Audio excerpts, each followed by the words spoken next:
একটা বার্থডে পার্টির নিমন্ত্রণ ছিল। একটা ছোট্ট মাম্মামের বার্থডে ছিল। তো ওখানে ভাবলাম একটা ফুড ব্লগিং ভিডিও বানাই। তো যেহেতু বার্থডে তাই ১ম এই দিয়ে দিল কেক। তারপর লেবু লঙ্কা নিয়ে নিয়েছি, দিয়ে দিল গরম ভাত আর ডাল ফ্রাই। অনেস্ট রিভিউ, ডাল ফ্রাইটা আমার কাছে স্পেশালি ভীষণ ভালো লেগেছে, খুব টেস্টি। তারপর লেবু চিপে ডাল দিয়ে ভাতটা মেখে কুমুরি দিয়ে খেয়ে নিলাম। কুমুরিটা কতটা মুচমুচে আশা করি বুঝে গেছো। তারপর পনির আর একটা সবজি দিয়ে একটা পদ, এটাও কিন্তু বেশ ভালো লাগলো।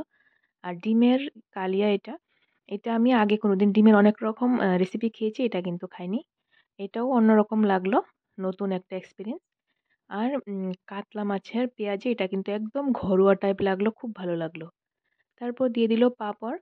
আর মাংসটা দেখো, চিকেন এটা কতটা জুসি। তো আমি কিন্তু মাংসের সাথে পাঁপড়টা খাইনি, পাঁপড়টা রেখেছি আমার ফেভারিট একটা জিনিস, সেটা হলো চাটনি। আর তার উপরে যদি হয় আমের চাটনি, তাহলে তো কোনো কথাই নেই।